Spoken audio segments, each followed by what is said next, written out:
Hello and welcome to the My Amazon Guy live Q&A. My name is Noah Wickham. I'm sales director here at My Amazon Guy, and I am here to answer any and all questions that you guys may have.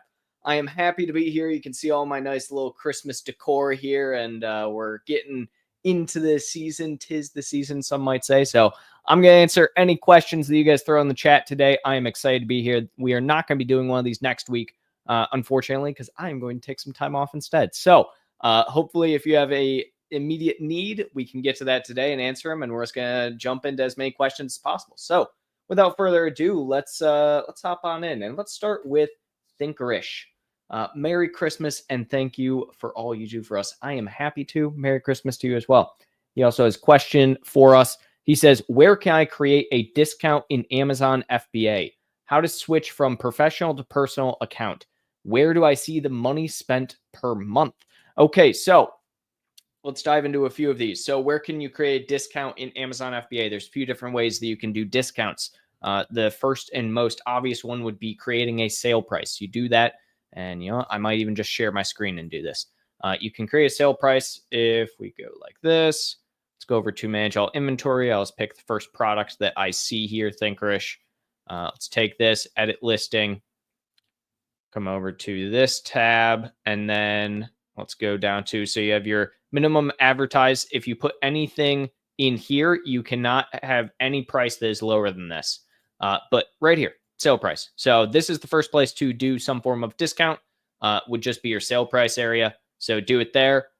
You also can do a few different ways to do some discounts, which you can come over to advertising. You have coupons, you have deals, you have price discounts, you have Prime exclusive discounts, you have promotions. All of these are ways that you can do forms of discounts on Amazon. So just check all of that out and you should be good to go, Thinkerish. Secondly, how to downgrade from professional. That's just under your plan setting. So when you're actually looking at your account info, and I can't do it on this one, unfortunately, but when you're at your account info, there is a section for what your plan is, and you can just update it from professional to personal. And then finally, where do you see the money spent per month? Technically, it depends on what you're actually looking for with money spent, but the best way to do that would be going over to your payments and then just looking at your payments overall. So this is where I would probably go for that, Thinkerish. Alrighty, let's do Sound Escape. I'm having some issues with shady competitors. They made a fake website, copied my exact listing with my pics, then submitted a copyright infringement on my listing. I submitted the DMCA for the third time. Any advice? I'm thinking of just dropping the product because I do not want my Amazon account deactivated by the AI for too many of these fake infringements.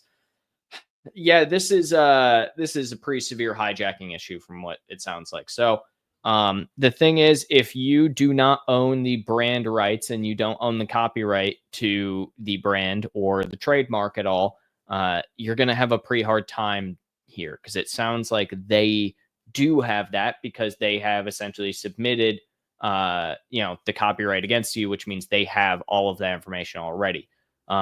Realistically, you don't have a lot of options. I'm not going to be able to sit here and kind of tell you an exact, here's what you need to do. What I will tell you is this very much sounds like the type of conversation you might want to actually consult an attorney about when it comes to trademark and copyright infringement law.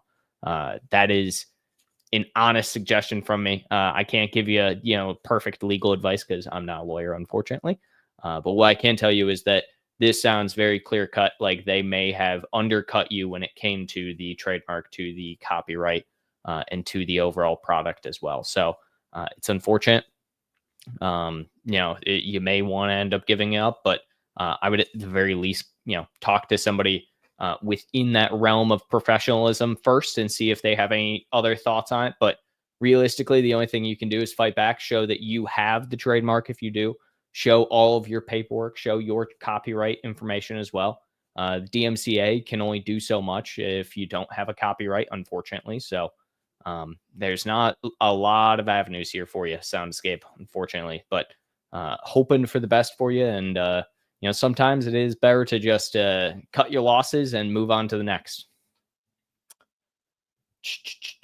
Let's see what we got going on here. We got Mary in the house. generally speaking, and assuming it's a mature listing, what is the strategy with PPC target type breakdown?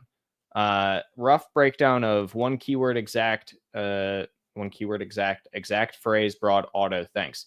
I guess I'm not fully understanding the question, but if you're asking essentially how do you break down what you should be doing from an advertising perspective, if you only have one keyword, that's just not true. But let's just assume, you do have one keyword. Yeah, you would want to do essentially, probably exact and phrase are going to be primary. If your keyword is super relevant, I wouldn't necessarily look at broad because if it's only one keyword, that doesn't make sense.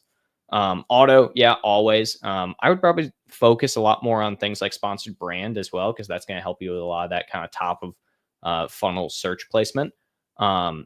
But the bigger thing here is if you're kind of wanting to know from a PPC targeting type breakdown, here's what I'm typically going to recommend. I'm going to recommend probably about 50% of your targets should be exact. That seems like a lot, but realistically, you should be about 50% exact. I would recommend somewhere in the ballpark of, let's say, 20 to 25%, maybe a little bit more, are going to be phrase. And then from there, I would have a lot of auto and broad. Auto isn't something I usually do in an actual breakdown for target type, just because it's almost like its own campaign type comparatively.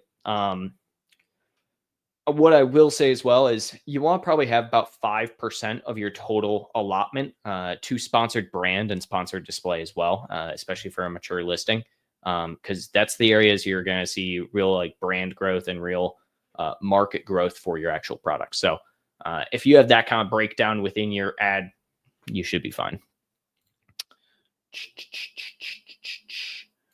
Let's see. Happy Friday. Happy Friday. Happy to be here, guys. Crazy fun. How to test a growing product on Amazon. What's the right strategy, whether it's trendy or not? If you're asking essentially like product testing and getting into a certain category or anything like that, the best advice I can give anyone who's trying to do any product launch to test out a new product that they want, if it's a new category, it doesn't matter if it's trendy or not. Personally, I hate going with trends. I think it's dumb. It does not build long-term growth. I mean, think of how many people are sitting out there who just have warehouses full of like fidget spinners that they just can't offload, right? That's my favorite example. Anyways, so how to really test it out, a growing product and see, if it's worth it. My favorite launch strategy is always 250 units. Okay. Seems like a lot. This is also very much price dependent on how much your product costs, right? But 250 units with 3 variations. The reason for 3 is that is enough variation to where 1, at the end of the day, you can always parent them together. And then 2, you end up usually being able to tell which of the variations is going to do the best. And that's the one that you should roll with. If you have a product that can't really have a variation, so it's not color oriented, it's not size oriented, it's not quantity oriented, anything like that, then it's fine to just launch with 1. But I always like launching with 3 just because I think 3 works out really, really well from a testing standpoint.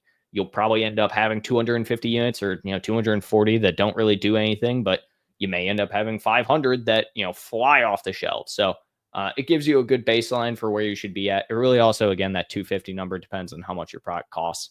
If you're $100 cost of goods per product, obviously start much, much smaller. But for any product that's typically within that, $20 to $50 range for sale price, which is kind of like the best area to be within. 250 units is usually good. Let me get some water. I don't know why I have a throat scratch thing going on today, so I don't know what that is, but really hoping I'm not getting sick before the holidays. Let's see here, Happy 007. How can we transfer Amazon seller account from one person to another person? Details. Ooh, okay. So there are a lot of steps to this. I don't even know if I can technically show it. First and foremost, what I will tell you, Happy 007, I have a video that I outlined every single step of this on our YouTube channel. If you look up Amazon account transfer on YouTube with my Amazon guy, it will pop up. It's an amazing video. Go watch that video. But here is the high level. First and foremost, is a million times easier if you are technically selling a business than it is, I'm assuming that's what you're doing here, selling a business, than it is to just sell an Amazon account. Let's say that that's not what you're doing. You are just trying to transfer the account. So what you would have to do here is come over here. You want to come over to your account info. And the biggest thing, if you're just transferring it to another person, let's say, you're going to come up down here to account management, which of course on this account, I don't have access on this user login, but you'll come to account management and you'll change over your information for login details. It's literally just an email. That's how you can transfer it to a new email address, make that email address the owner. Make sure it's not an admin on any other accounts whatsoever. And it's just that one. Now, if you're transferring a business, let's say, you need to do a lot more than that. You need to transfer your admin credentials. You need to change your bank account, charge methods, your address. You need to change your payment methods, your LLC, what else? Your return, all of your tax information. You have to change every single one of those, and I suggest changing them all at once. Now, very crucial step that many people miss is you should submit a seller support case before changing any information on your account ever. Doesn't matter if you're changing a user, doesn't matter if you're selling the business, submit a seller support case and let them know that you are going to be making these changes before you make them. I cannot stress that enough, because otherwise you likely will have your account flagged for review and you are going to get your account shut down in some capacity. So always do that. But for full account transfer stuff, again, yeah, I heavily suggest go check out my video on it. I go really in depth on it and kind of show the exact reasons, timelines you should do everything. Make sure whenever you do that, you always get a whatever it is, a bank transfer beforehand, because that's gonna be a real pain if your money is tied up for weeks and weeks on end. But yeah, best of luck to you. Asif, hello, hope you're doing well, and I trust your family is too. Yeah, doing great around here. I got myself a new My Amazon Guy quarter zip. Very nice, very fancy. We're running low on inventory and have only a few items left. If we raise prices and the buy box gets suppressed, is it a good strategy to avoid going out of stock, or should we aim to sell out completely? Yeah, I always will suggest, if you're getting close to running out of stock, raise your price. Two things will happen here. Either one, people will stop purchasing the item, right? Which is fine, because guess what? You're not going out of stock then. Perfect. Love that. Or they'll just purchase it a lot less. Or two, you're still going to end up going out of stock in some capacity, but guess what? You made more profit along the line. So it kind of works out in the end. So yeah, I'm always going to be a fan of raising prices whenever, but, oh, that's right. You do say here, reading this again, if we raise prices and the buy box gets suppressed, is good strategy to avoid going out of stock. Yeah. The only thing is with that, I don't like the buy box suppression part. Just don't raise your prices more than 10% any given week. So max of 10%, and you shouldn't have a buy box suppression in any way unless you're literally getting a high pricing error from just being like way above anyone else. But yeah, 10% and you'll be golden. Nature and fun vibes. I like nature. I like fun vibes. We have products in the US, UK, and in Germany. ASINs are the same in all, but SKUs of only UK and Germany are the same. Making changes in a SKU in a market is reflected in all. How to avoid it? Well, so there's not a lot you can do to avoid it. What I would suggest you do instead is create a new listing for each one with a different SKU for each market. You can have them all on the same ASIN. That's fine. But making that change, you're probably making a change at the SKU level, not the ASIN level, at the ASIN level, not the SKU level, which is probably why.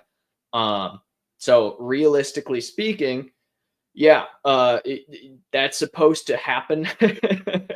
When you merge the ASINs in that capacity, there's the positive or net positive and the net negative there.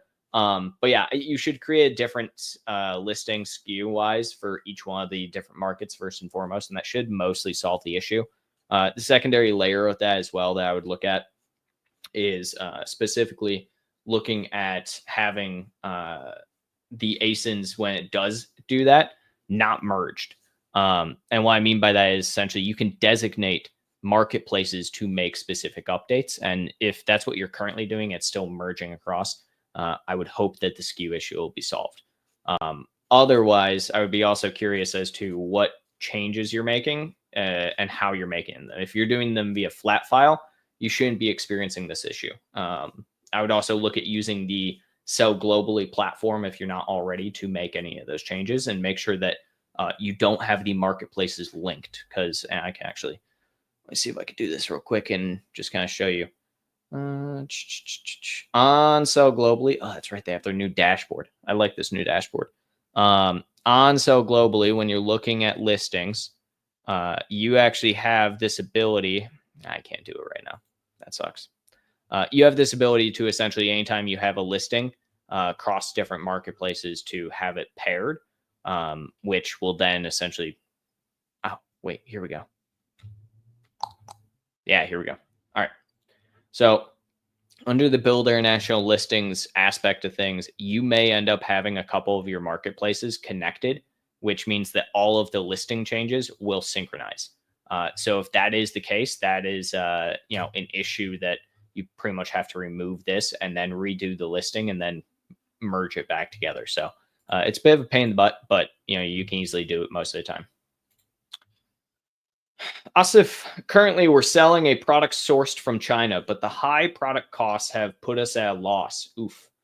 We're planning to manufacture the product ourselves, but need to slightly change the design due to mold availability.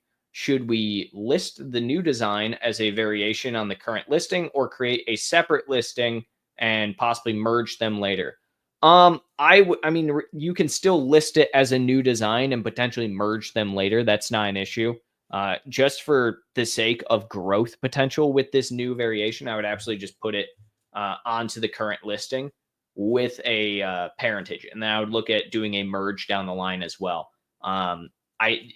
If it's the same product and it's just a slight differentiator, a lot of times for that kind of stuff, you can usually get Amazon to do a merge, and that's going to be your better avenue, especially if you have good sales ability on the current product. So that's the avenue I would probably go down, Asif.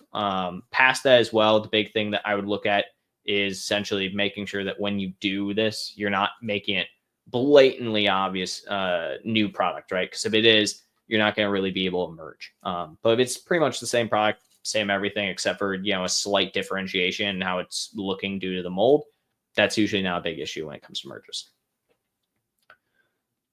Oh, also make sure you're keeping the same UPC if that is the case.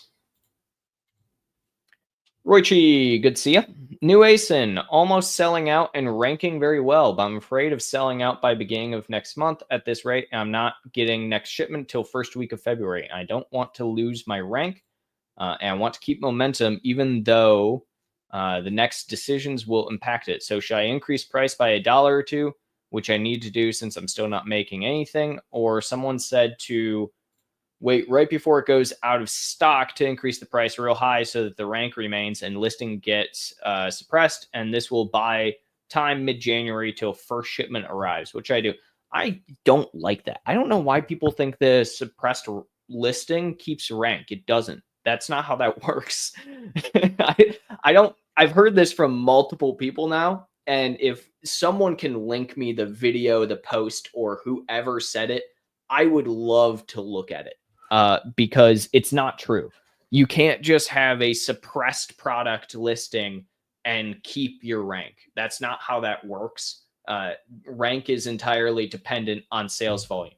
It doesn't matter if you are out of stock or if you are suppressed. You're still losing sales volume when you are not selling. Now, the thing to consider, and this is the only good part of the suppression versus the out of stock, is that you don't impact your IPI at all when it comes to the out of stock, right? So that's the only thing. You at least stay in stock so it doesn't affect your out of stock metric in the slightest. So there is that. Here's what I would typically suggest for this. I'm a big fan of the raising your price, especially right now, Roichi. Think about it this way. You can always do the idea of suppressing it down the line. You can absolutely do that with a high price. That's not an issue. But you also could just raise your price right now, $1, $2, $3. And then if you still are selling through and you get closer to that, raise it again. Okay. And then finally, if you're really about to sell out of the product, jank up that price, get the suppression going. That's great. If you want to.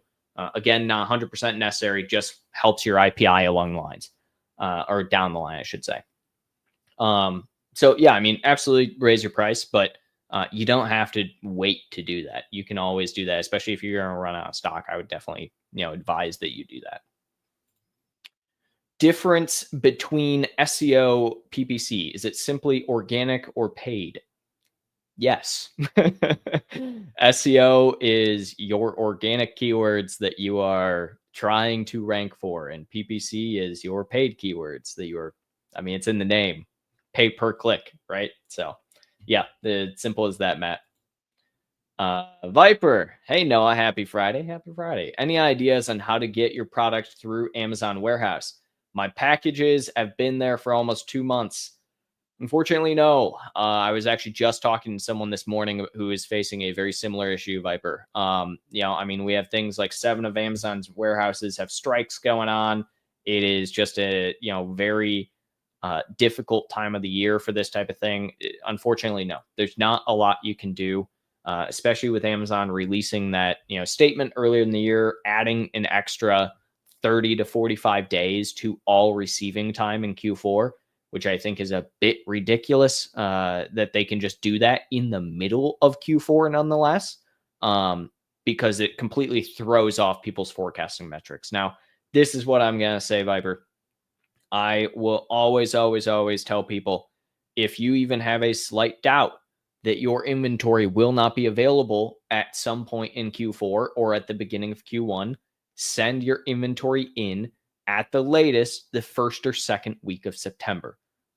That is pretty much the best case scenario thing you can do for yourself going into next year. As far as getting Amazon to receive it faster, no. I mean, the biggest thing you could do is if they're getting close to the closing time, right? So if you're like maybe a week out from the closing time, you can submit, support cases the whole time and then kind of reference back to them and say, I hope I'm going to be compensated for this lack of inventory control metrics, right? And you technically can be in some capacity as well.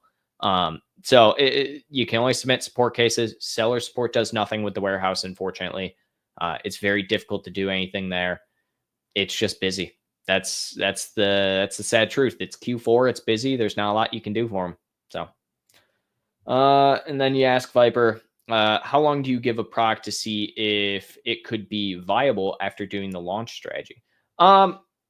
Realistically, you should know if a product's going to be viable within like the first, month, 2 months, right?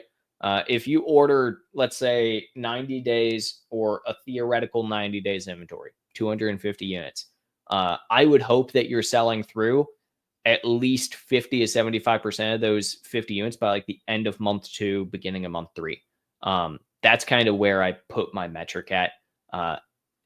Products don't necessarily have to be considered non-viable if you're not getting sales volume. It could be you're not targeting correctly. It could be that they're not being targeted correctly. There's a lot that goes on Amazon, but the big thing that comes down to it is, do you think that the time and effort you are spending to try and grow this product is worth the money that is coming? Now, if you are 6 months, a year in, right, and you're not getting any headway, and you've tried everything, you've reached out, you've even, worked with us or something, right? That's type of thing where, look, if you don't think a product is working, okay, have you consulted other people? Have you asked other people to look at said product? Have you gotten other ideas from them? A lot of that comes into play here.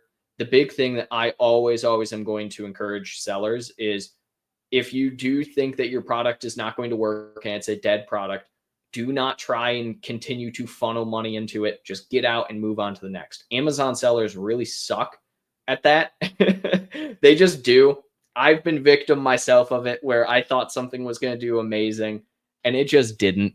And I stayed with it far too long, and every Amazon seller has done this at least once. And so, yeah, if you don't think a product's going to work, don't stick with it too long. We got nature again. Multiple ASINs in essential oils category. Oof. Amazon is flagging as dangerous goods. Bigger oof. We provide all SDS, but Amazon is not accepting it. Oh, mega oof. Products have been selling for 5 years. Yeah. So here's why I will ask you, nature and fun vibes, because this sounds like not very fun vibes, if you ask me. Um, it, are your essential oils, how are they being packaged? That's first and foremost. Secondarily to that, what is actually in your listing and what is Amazon flagging you for the dangerous goods? Because Amazon has to give a reason for what they're flagging for dangerous goods. They can't just say something is dangerous goods and call it a day, right? Is it dangerous goods that can still be fulfilled, or is it dangerous goods that can't? Are they saying you're an aerosol? Are they saying you are a pesticide? Are they saying you are an oil product, right? All of these things will change the determination of what your next step is. You're doing well with the idea of SDS. If Amazon's not accepting your SDS, that might be because your SDS is not valid in their eyes. And that happens quite frequently because people don't actually get true SDS the way that they're supposed to through actual compliance facilities. So definitely double check where you're getting your SDS from. If you're getting it from your manufacturer, screw your manufacturer, get it yourself. I cannot tell you how many times people have told me, oh, I've submitted my SDS, and it's just a SDS, quote unquote, that they got from a manufacturer over in China or somewhere abroad. And it's just not even accurate. And it's not a compliance facility that ever offered it. It's just something that they put together from an SDS sheet online or something like that. So absolutely, if you're having that issue, make sure you're following compliance dashboard. Secondarily, again, ask Amazon what the actual dangerous good hazard is. And then finally, make sure it's something that if you can't ship it into Amazon, they give you a distinction as to why. And if it's something you're able to change, for instance, in your manufacturing process. Is this an aerosol, like I said? Is it something you're spraying, or is it, it's something self-contained, like this, hand sanitizer? All of these make a difference in how Amazon classifies a dangerous good. Viper again. 1 to 2. I had a product launch that went amazing and was selling 100 plus units a day. Wow. It was top of a lot of keywords till a competitor hit me with an unsolicited copyright strike. Oof. After getting it resolved a week later, it is selling okay, but nowhere near the velocity. I would assume the same velocity. Okay. What do you suggest to help get that velocity back? I lowered price to try a relaunch. Yeah, lowering prices first and foremost. It really just got to pump some ads. Run promotions rather than just a lower price, Viper. So I would run specific promotions to, for instance, a Prime exclusive discount rather than just lowering your price, because that's the type of thing that will show incentive. You can also run a deal. I've seen that used as a strategy before for a very quick relaunch after things like this, but it's an unfortunate situation you're in.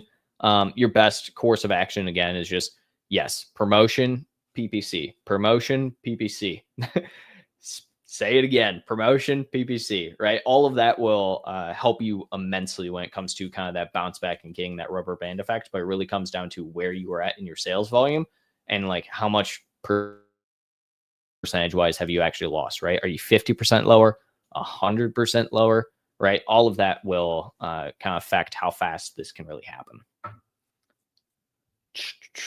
Let's see. Okay. Don't want to butcher your name, so I'm not going to try. What's your strategy for PPC bidding change from end of Q4 to start of Q1 2025? Lower your PPC and your ads immensely when it comes to Christmas Day. So 25th, really 24th, we're going to cut those bad boys down, because unless you have a very seasonal New Year's type product, you're not seeing a lick of sales volume until, probably the first week and a half of January. That's first and foremost. Secondarily to that, try and start ramping up. Usually I would say kind of near the end of January, beginning of February is when sales kind of start coming back for most people. So start ramping up again there. But yeah, the big thing is cut your budgets down majorly. Budgets, bids, all of that majorly, because people just aren't going to be buying. Unfortunately, just happens every year. See a lot of people waste a lot of money. Okay, don't know what that was. Had my phone going off there. Rochi again. If I want to keep inventory till the end of January, should I increase my price? Should I do it before Christmas? Yes. After, should I reduce my PPC if I'm increasing prices so I'm not spending so much? Yes. How should I fine tune it? Just increase max 10% per week. That way you're not getting hit with suppression and high pricing error. Again, sales are going to drop Christmas wise directly after Christmas going into the new year, and then they'll come back up again about a week and a half in January, or start to, I should say. But yeah, raise your price now 10%. Do it again in a week and a half. Once you have an average selling price a little bit higher, do another 10%, then another 10%. I would definitely also, yes, still cut down your PPC because that's going to hurt you in the long run. Viper. One of one. Viper, if it's just one of one, you don't have to put one of one into it. What does the min-max price do? Is it a good strategy to help against hijackers from undercutting your prices? I saw a PPC podcast with Mag that said it's better to raise your price past the max after running out to get price suppression, because you can slow down the rate your BSR drops when out of stock. I would love to see which one that was. I mean, we have a lot of guests on, and I don't know. I would love to see that. I don't think that's a truth type of thing. I think a suppression at the end of the day, Viper, isn't going to necessarily slow your BSR, because it just comes down to what was your previous BSR at, what was your sales volume at. You're not selling. BSR is based entirely on selling. The thing that I will tell you is that a suppression, again, it's going to help your IPI more than anything. I don't think it's necessarily going to help with your BSR like you may think it will. For all I know, Amazon's algorithm could maybe do them separately. I haven't seen any evidence of that, though. First part of this question, though, the min-max prices. No, it doesn't help with hijackers. Min-max is on back end of Amazon for you only for the listing. Every single person can set their own min-max. It's not like an MSRP or a map pricing thing. What I will tell you here is, if you, for instance, have a minimum price of, let's say, $50, but then you set your price to $49.99, you will get it where people have to click on a box to see the pricing, and it will not show up on your listing. It's kind of like having a suppressed offer almost. It's not like super helpful to you. I would say for some people it may be, just because they have like minimums that, again, map pricing that they can't go against. And so they don't want to show the price of the product. And if it, for instance, is below a certain threshold. So for people who have to abide by map, it might be good, but for, like, I don't know, the average seller, it's not going to be any good. I want to see that Mag podcast, though. I want to see who said it. I'll have some words with them. I don't think that's a thing. If it is, I would love to learn about it and see it in action. What's your PPC strategy for going from end of Q4 to start of Q1 2025? How do we make sure we still maintain good ACOS? I think I just talked about this. Like, yeah, did I not just talk about this like here? I don't know. Maybe I did. Oh, it's the same exact person. Okay. Just different platform. Okay. How do we make sure we still maintain a good ACOS? That's largely going to be dependent on how you're targeting. But, again, slash a lot of your bids down a lot. Slash your bids down a lot. I would probably say about 50% in a lot of capacities. Depends on what you're currently bidding, right? Again, let's be, generous here. But slash your bids down. That's going to be your best thing. Placement-wise as well, make sure your placements aren't wild. Don't have 200% top of search placement. You're probably going to overspend in some capacity. Again, realistically, you're going to have about a week and a half here of very low volume on the ad side, unless you're a very New Year's oriented product, such as, weightlifting or something. Andy, When I get a negative comment in voice of customer and they've not yet returned the product, I send them about 25% of the price back and ask if they would like to uh, preserve, okay, persevere, maybe. Yeah, okay, persevere, and say they've got 100 days to get back. Okay. No, no, not okay. This is, Andy, this is massively against the terms of service. I cannot express that enough.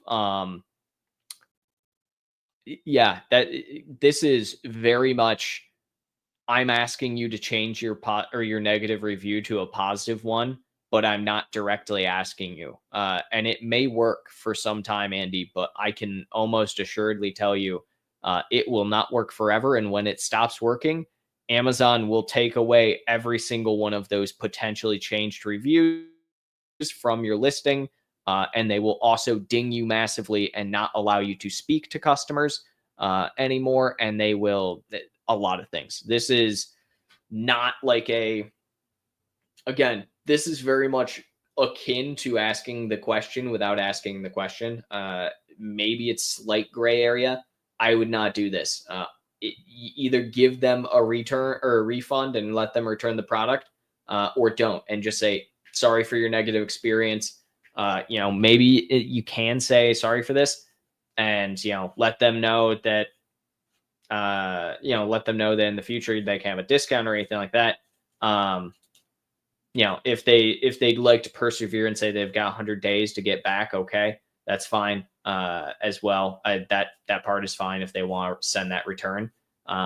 If it's FBM, if it's FBA, that doesn't really work, unfortunately. But nonetheless, yeah, this is very much towing the line, Andy. I'm not a huge fan of this. You don't necessarily say, please change your negative review, but you're kind of asking to. Asif, we increased our product's price from $12 to $30 and sales were still coming in. However, whenever the buy box gets suppressed, sales completely stop. Yeah. Buy box suppression also means suppressed in search, technically. Yeah. When you give buy box suppression, you're not getting sales much anymore. So buy box suppression, a lot of times will have an actual price suppression or featured offer, I guess, being taken away will have a massive impact on your searchability and your search scope. So if you have your featured offer taken down, you are much less available to be searched as a product. How to get premium A+ content? I've 5 A+ enhanced brand content. I hate that we still call them that, whatever. Approved in the last 12 months. I contacted seller support to upgrade. They said Amazon checks every Friday to give premium A+ if my brand is eligible. Yeah. The one thing you're missing here, yes, is 5 A+, but you also need to have brand story enabled on everything. Put your brand story onto all your products right now. And then come next Friday, you should be able to have A+ or premium A+ content. So, yeah, just make sure that you have your brand story, because that's the one part that you to have. Richie, I know. Yes, I saw what at Viper PPC podcast. That's part of my first question. Somebody sent me this podcast. I need to see this. I need to see who's saying this and what this means. Andy, thank you for the 199, by the way. I saw the podcast.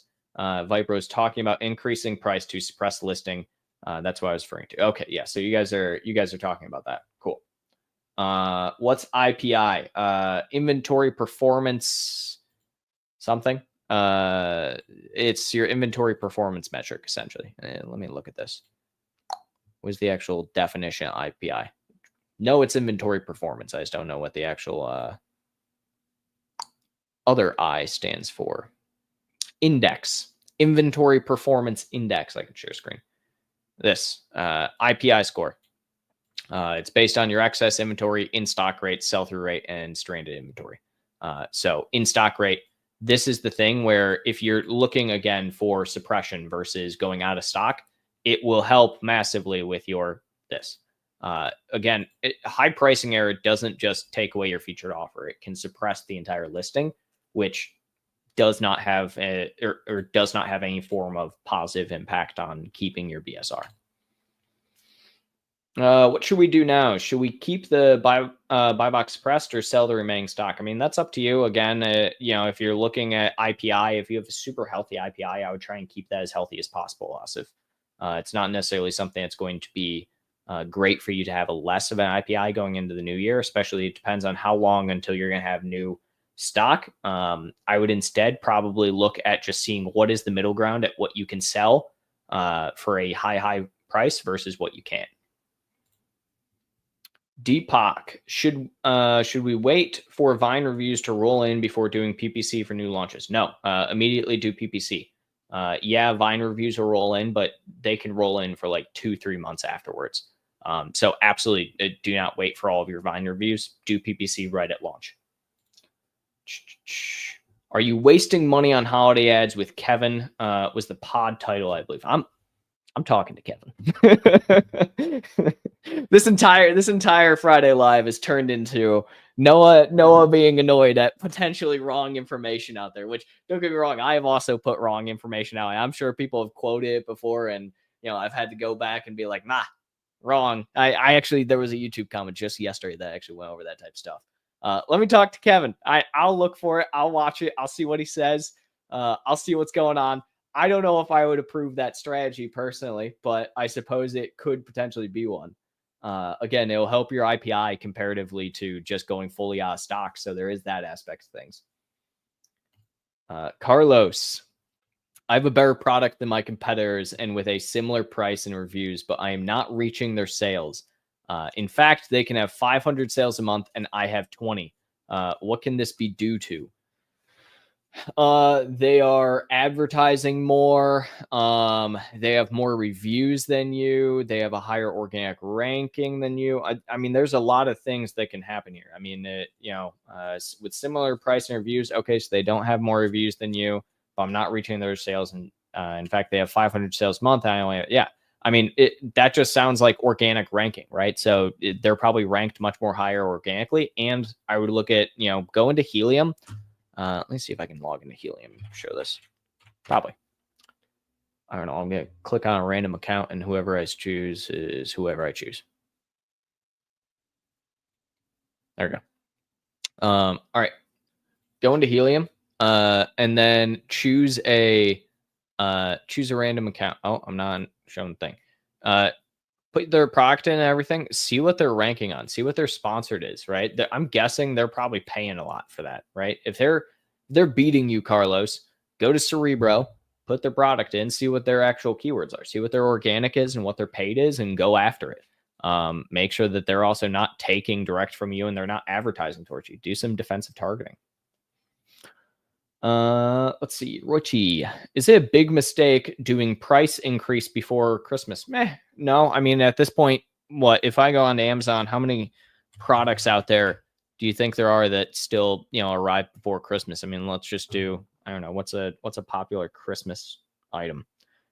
Stocking stuffers, right?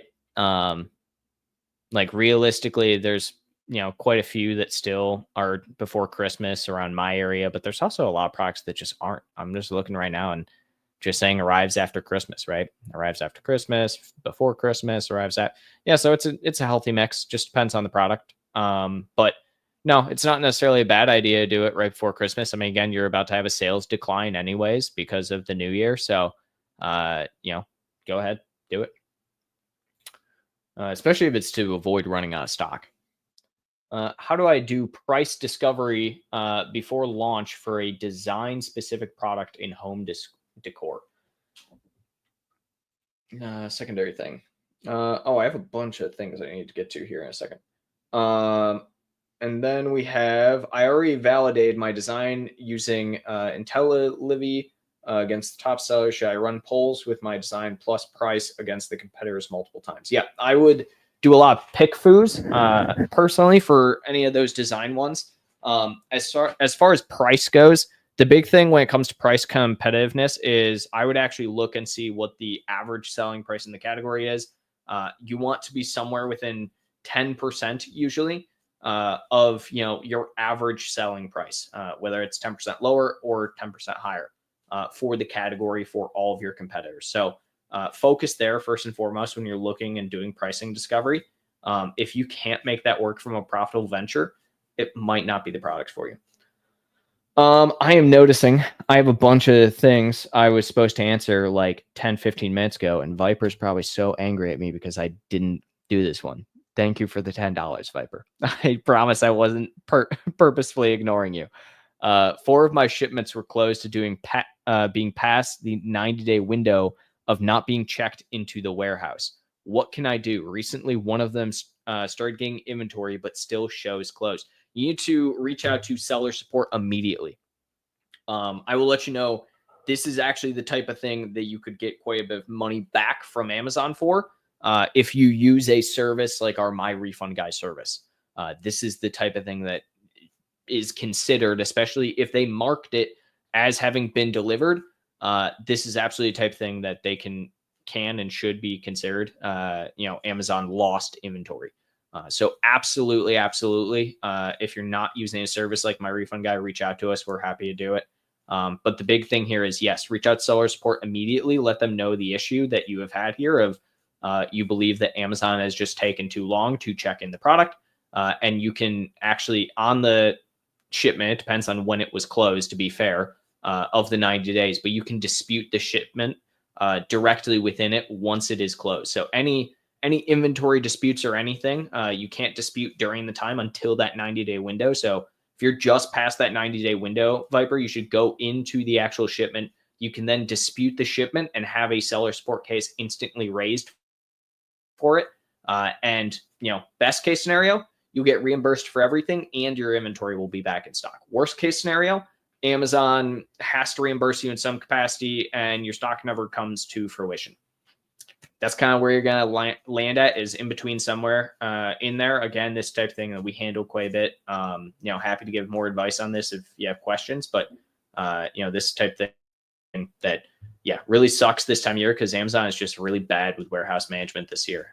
It's starting to make it look like Amazon in general, I honestly am wondering if this is a play for them being so bad this year, to just be like, you guys should send in AWD, which realistically, not a bad move. Keep inventory in August, September into AWD for all of Q4.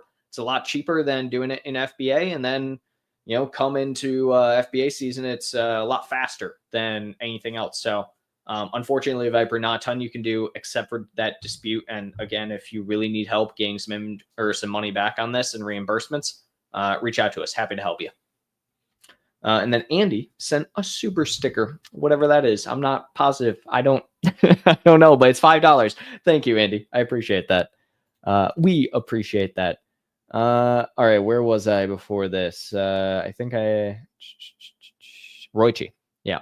I know sales drop after December, but how much of a drop is it in pet supplies that is not a subscribed or seasonal product?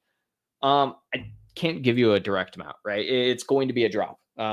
Pet supplies is usually more of a spring, summer type of category, and then falls off in the winter, picks back up right before Christmas because people are buying stuff for their pets, their friends' pets, etc.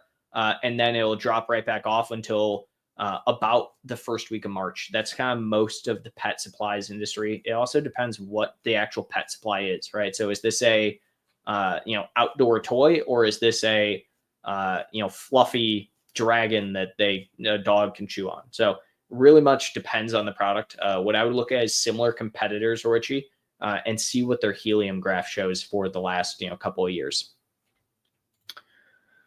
You mentioned drop PPC after Xmas. So should I increase price on Xmas Day? Just increase your price, Roichi. You're putting too much thought into this, especially if you're worried about the inventory going out. If your goal again is trying to get as much sales as possible, don't increase your price at all. If your goal is to try and be as profitable as possible and not necessarily run out of stock, increase price. That's kind of how you just have to boil it down to it, unfortunately. I don't even know if that's unfortunately. Vipers, they're a secret Q5. I'm selling something that can be used as a workout. I believe those usually trend upwards after Christmas due to people trying to work out. Is that what you've seen? Yeah. So if you are a workout product, if you are a supplement that has to do with workouts, if you are someone, a health product in any way, shape, or form, your best time of the year is right after Christmas, going all the way through January. About, I would say like highest point is going to be like through January into the middle of February, but like even into the springtime, because people, New Year's resolutioners are some of the largest buyers in the entire world. It is actually insane how much money people spend towards New Year's resolutions that just, they don't do anything. If they did, people would keep those sales up all year long, but they don't. There are entire brands that are built off of people just being New Year's resolutioners. Just talked to somebody yesterday who sells a bunch of products for people who are New Year's resolutioners, and his market is pretty much from December 15th to January 10th. Then it goes to nothing. So yes, Viper, if you have a workout-esque product, yeah, increase your advertising like after Christmas instead, because that's going to be great. People love that stuff. New Year's resolutioners are very hot to trot.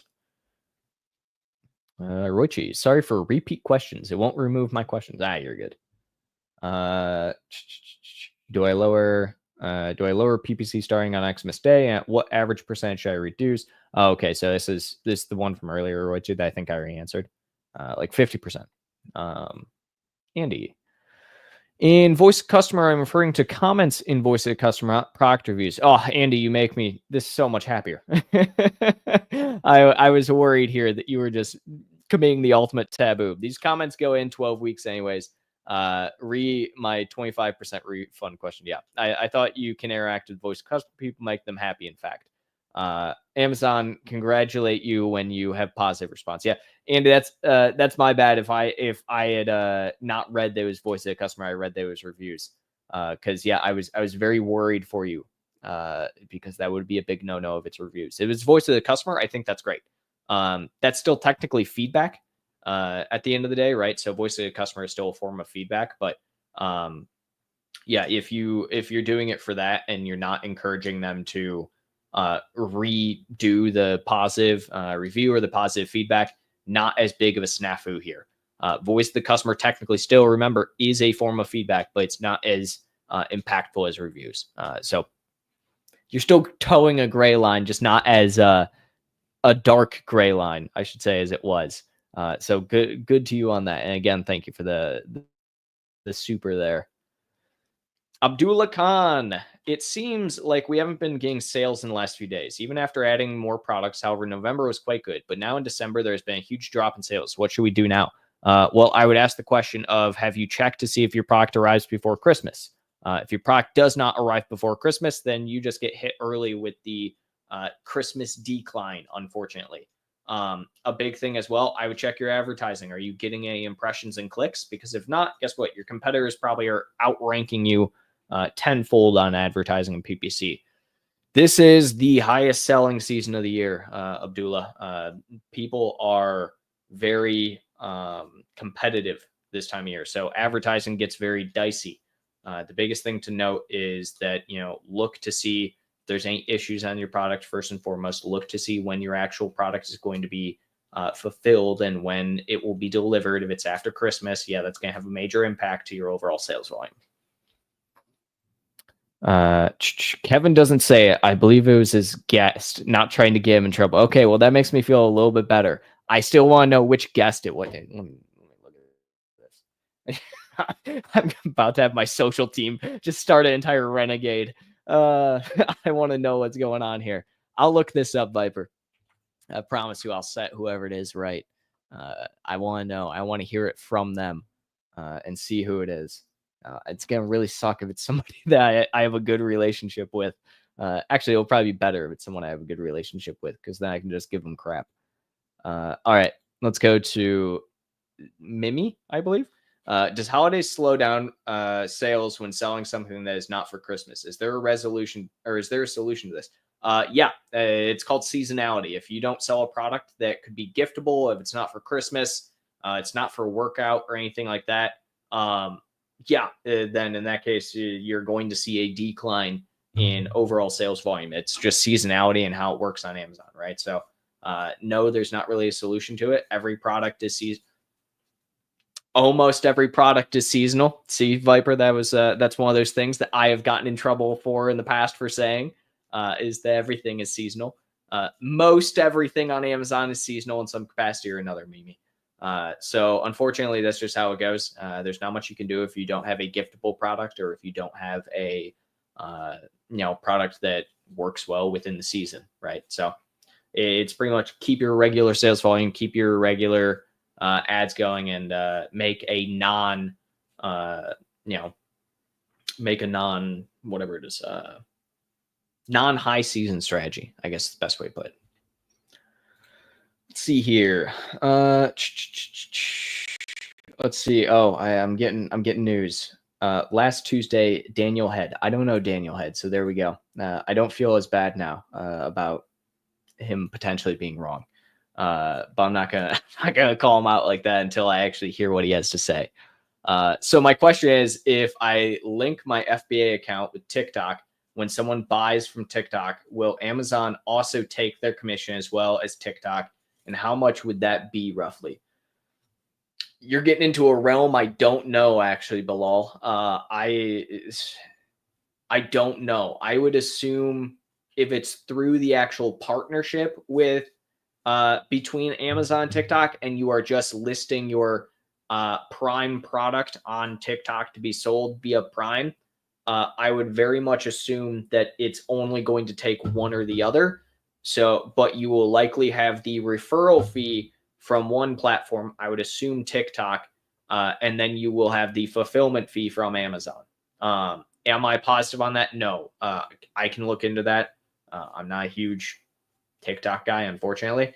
I've done some in the past with it, quite a bit actually. I probably should know this, but TikTok also has changed every single rule and regulation that they have around TikTok Shop in the last 12 months alone, 5 different times. So yeah, let me look into it, Bilal, but I believe it only takes from one and the other when it comes to referral and then all that. So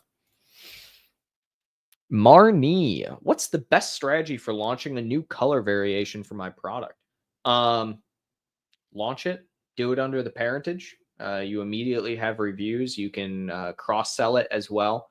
I would add it if you have Premium A Plus content, add it to all of your Premium A Plus contents just for that potential cross-sell avenue. You can create new bundles as well with your hero product to try and move it along a little bit faster. Yeah, all of those are very, very good suggestions that I would try out. Obviously, you should always launch with a good PPC strategy, launch with a little bit lower of a price than what your hero product is to try and entice people to purchase that variation as well. We got Andy again. How long do you have your price at, or how long do you have to have your price at to get strikeout when you reduce? It depends. So strike through pricing is based off of, I don't want to say the wrong word. I was going to say average pricing. I think it maybe was price. I'll have to check the exact verbiage, but it's either average or was price. Is one of those that strike through is based off of, and that essentially is based around how long you are selling the product, right? So what is the average pricing over the last, I believe it's a 30-day period, is typically what that's based off of. So if your average price, let's say that you were selling and for the last 30 days is $25, and that's what everyone has purchased at, $25, then essentially you can get a strike through if you do anything below that. So if you do a 10% discount below that for a strike through, so do it at $22, right?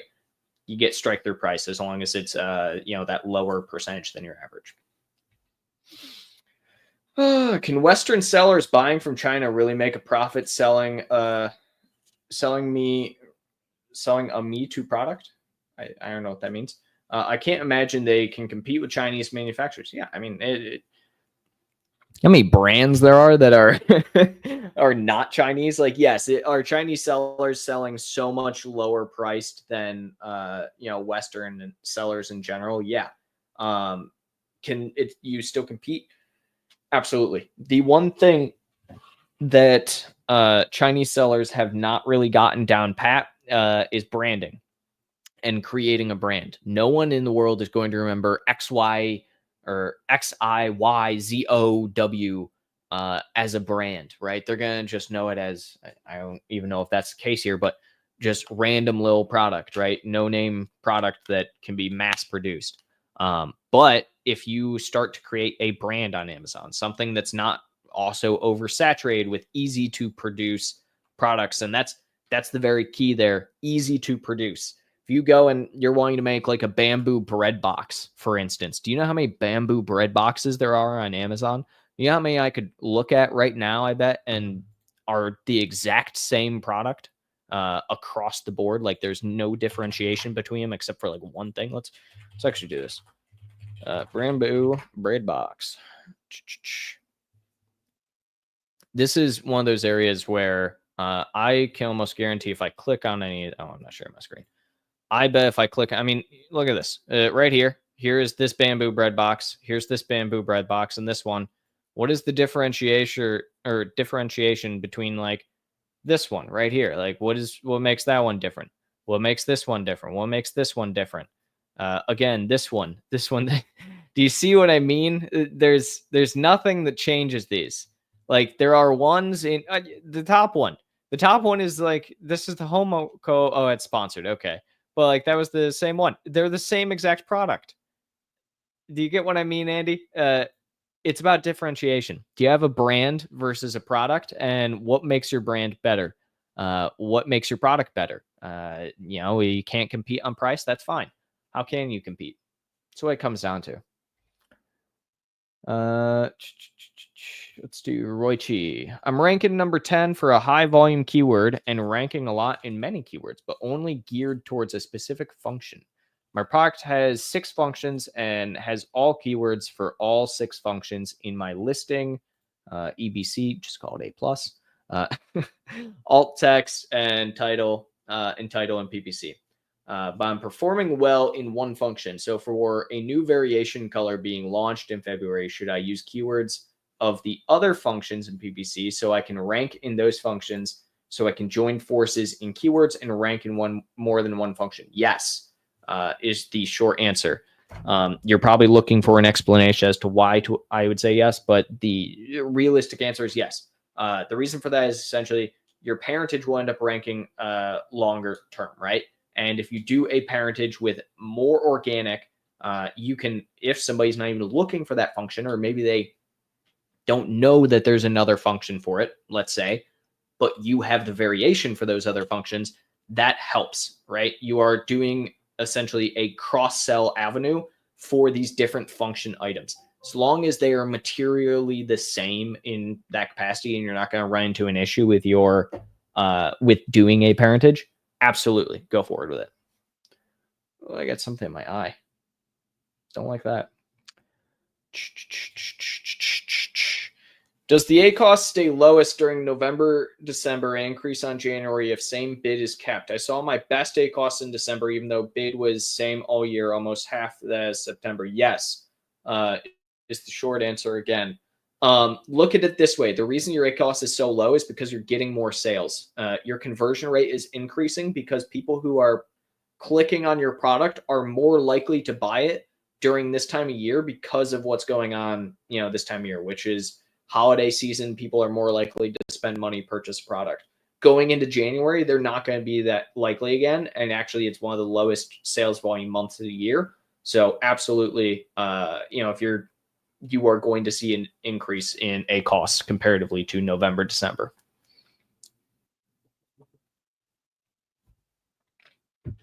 Oh, let's see. Do you have a guide for growing a brand specifically in handmade categories, USA made products? I don't think we have a guide for that. I could be wrong. What I will say is we probably have a lot of content on it in some capacity. Probably not a lot. Handmade is a very, very niche category on Amazon. I will let you know ahead of time. But if I do this, let's see. Yeah, I don't even think we have a page on our website about handmade. Now that I'm looking at it. Here is what I will tell you. Handmade is a very difficult category. I know that we have a couple of videos on it, not much content in reality. We also have some videos on things like Etsy and going over that, and that's kind of the same exact thing. But realistically, just expect to know that handmade is going to be a very tough category in this day and age because it's not nearly as monitored as it used to be. It used to be extremely monitored. Nowadays, they're kind of just letting anything that is quote unquote handmade because, this shirt is in a capacity probably handmade. This is probably in a capacity handmade, right? So people can prove it so easily nowadays. What is handmade, quote unquote? So it's an issue, but I don't have a ton of information on it. I haven't done a ton in the category. I had one thing years ago that was handmade, and it wasn't even technically handmade, but I was still allowed in the category and whatnot. And I never really did much with it. So. Richie, does Amazon give grace to sellers after Xmas when returns are at their highest? When most gift returns are at no fault to the seller, will it hurt your NCX? Will Amazon give grace knowing this info? Not really. They don't really look at it like that. In fact, they wouldn't allow for people to return products until January 31st that they bought in November. On November 1st. If they did give grace. So no, Amazon is not a seller central platform. Well, it's Amazon is not seller centric. Amazon has their motto as being the most customer centric platform. They don't care about you. They don't care about your NCX rates or anything like that. In fact, they would look at it saying if you have gift receipts or anything like that, or if you have a gift item being returned, you should have a better item. I will say, I think when it comes to returns, there is grace if the person who ordered the product marked it as this is a gift. That is seen as better. And if someone goes through a gift return versus a just regular return of any kind. So that is slightly different. That does show up slightly differently in how it's marked on your metrics as well. I'm worried about suppressions when it should not be any fault. Yeah, suppression's not a big deal there. New color variation. Should I sell it separately first to rank on its own for the other functions? So after a month or so, I can join the parent. And now I have more keyword ranking with multiple functions. Yeah, so no, I mean, you can sell it on its own, yes, and that'll help you with the ranking first. But again, realistically, I would follow the exact strategy I had there, Roichi, of essentially launching it with the parentage. That'll get you some, sell-through volume as well. Marnie, invoice a customer under return badge display, and it says at risk. How bad is it? How worried should I be? My return rates are under 10%. For at risk, not that bad. I have seen products that have been at risk for over a year plus. As long as you are staying within a general return metric, it's not that big of a deal. And you should be addressing all of your voice of the customer stuff. It's not a big deal in the slightest. Realistically, you have to be having a very serious problem with your listing when it comes to returns. The only thing that you could be truly at risk for is Amazon now does that thing on listings where it says this product is frequently returned. That could pop up on your listing, and that's going to kill your conversion rate, unfortunately. I hate that Amazon does that. Again, another thing where they're very customer centric, but it almost seems maniacal. So unfortunately, that's the thing. Marnie, is just make sure that doesn't pop up so your conversion rate doesn't. But realistically, just address the voice of the customers, address why it's happening and it's at risk. Again, everybody is selling out this Q4. What's your advice to sellers for this coming January where sales will be low? One might think, oh, my product is a hit and may over order for the next quarter. Do not over order for the next quarter is my best advice. Realistically speaking, I've said it a million times on this podcast today. You are going to see a lull come after Christmas. Happens every single year unless you are in the supplement workout industry, all of that, betterment industry, I guess is the best way to put it. You're going to see a lull. You're probably selling out now. That's fantastic. Use that information to power you next year in Q4 as to what you should do and how to do it better and how to do it well. January is going to hit you hard, always will. The best thing you can possibly do is prep yourself for Q1. Use the lull time, even though you may not want to reinvest into some better areas, some better designs, reshape your title, do some A/B testing. There's no better time to do A/B testing, in my opinion. Don't do it during a high sales velocity when people are purchasing the product one way or another. Do A/B testing when no one's buying the product. There is no better time to do it than when your sales dip, because guess what? The people that are purchasing that product are purchasing it for a good reason, right? So use January to A/B test. Use January. Do not overextend yourself. Do not over order or anything like that. And, biggest thing, have fun with it. All that being said, that is the last question I have for today, guys. And we're going to call it there. For those that do not know, we are, how can I do this? We are My Amazon Guy with my new nice little core zip. We are a full service Amazon marketing agency. You can check us out, myamazonguy.com. Little banner at the bottom there. My name is Noah Wickham. I'm our sales director here. You can, if you want to sometime, you can book a coaching call with me. I'm right here. Come talk to me. Or you can actually ask me a question now as well. That's a thing we add. Steven, you can always ask a question. We also add the option to email and ask me a question.